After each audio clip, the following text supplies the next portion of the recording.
জানি, ভাবছো হয়তো এতদিন বাদে বাদে গল্প করতে কেন আসছি।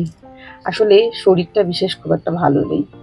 এটাও অনেক পুরনো একটা গল্প, যেটা তোমাদের সঙ্গে শেয়ার করতে এসেছি। শরীর ভালো না হওয়ার কারণে আজকাল রোজ গল্প করতে আসতে পারছি না। গল্পের তো কোনো শেষ নেই, জীবনের গল্প চলতেই হ্যাপি থাকে। বার্থডে। এটা ছিল রুমার মেয়ে জুন, ওর বার্থডে। আচ্ছা। ওর বার্থডেতে গেছিলাম অনেক দিন আগে, কিন্তু সময়ের অভাবে ওই যে আবারও বললাম, একদম গল্প করতে পারছি না তোমাদের সঙ্গে, তাই শেয়ার কিছুই করতে পারিনি। জুনের বার্থডে ছিল আরসালানে, আমরা সবাই পৌঁছে গেছিলাম। আরসালানে হওয়ার কারণে আমাদের খুবই সুবিধা, কারণ কি আরসালান আমাদের বাড়ি থেকে খুবই কাছে। দিল্লির মতো জায়গায় আরসালানকে পেয়ে আমরা খুব খুশি, কারণ কি বাঙালি যে কোনো অকেশন কিন্তু আমরা এখানে বেশিরভাগটাই সেলিব্রেট করি। তোমরা হয়তো আগেও দেখেছো, নববর্ষের প্রোগ্রামটাও আমরা আরসালানেই করেছিলাম। আর এদিন ছিল জুনের বার্থডে। তো 14 ইয়ার্সের বার্থডে ছিল, আমরা খুব এনজয় করলাম।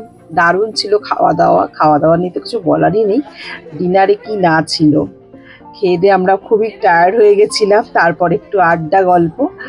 আর এখানে চলছিল জুনের ফটোশ্যুট। ওর সব দিদিরা সবাই মিলে ফটোশ্যুট করছিল, এভাবে নয় ওভাবে, এই অ্যাঙ্গেলে নয় ওই অ্যাঙ্গেলও। বাবা, আমি তো ভাবতেই পারি না এত রকম অ্যাঙ্গেলে ফটোশ্যুট করে। বাপরে, ওদের থেকে আমরা অবশ্য শিখি, ওরাও আমাদের ফটোশ্যুট করে দেয় কখনো কখনো। তো এইভাবে চললো ওর বার্থডে। তারপর কেক কাটিংয়ের পর চলে গেলাম আমরা ডিনারে। ডিনারে অনেক কিছুই ছিল, আমার এক্স্যাক্ট এখন মনে নেই। আরসালান যেহেতু বিরিয়ানি তো থাকবেই, তার সঙ্গে অনেক রকমের কাবাব ছিল, সঙ্গে ছিল রায়তা, আরও অনেক কিছু। তো এইভাবেই আমরা খাওয়া দাওয়া করতে করতে প্রচুর গল্প শেয়ার করলাম। আর যেহেতু সামনে পুজো, পুজো নিয়ে অনেক গল্প হচ্ছিল, কেনাকাটি নিয়ে অনেক শপিংয়ের গল্প চলছিল। এখানে একটা টেবিলে ছিলাম আমরা সব লেডিসরা, আর তার পাশের টেবিলে ছিল সব দাদারা।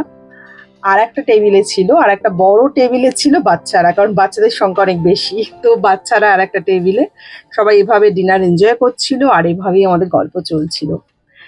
করতে করতে কখন যে অনেকটা টাইম হয়ে গেল আমরা বুঝতেই পারলাম না। আসলে সবাই যখন একসঙ্গে হই, এত আড্ডা এত গল্প জমে থাকে, করতে করতে সেগুলো যে কিভাবে টাইম কেটে যায় আর রাত হয়ে যায় আমরা নিজেরাই বুঝতে পারি না। এভাবেই কেটে গেছিলো জুনের বার্থডেটা। আমরা সবাই মিলে খুব এনজয় করেছিলাম, খাওয়া দাওয়াও খুব ভালো ছিল, দারুণ ছিল। তো এইভাবেই আমার গল্প আজকের মতন এখানেই শেষ হলো। চলো, আবার আসবো। সবাই ভালো থেকো, টাটা।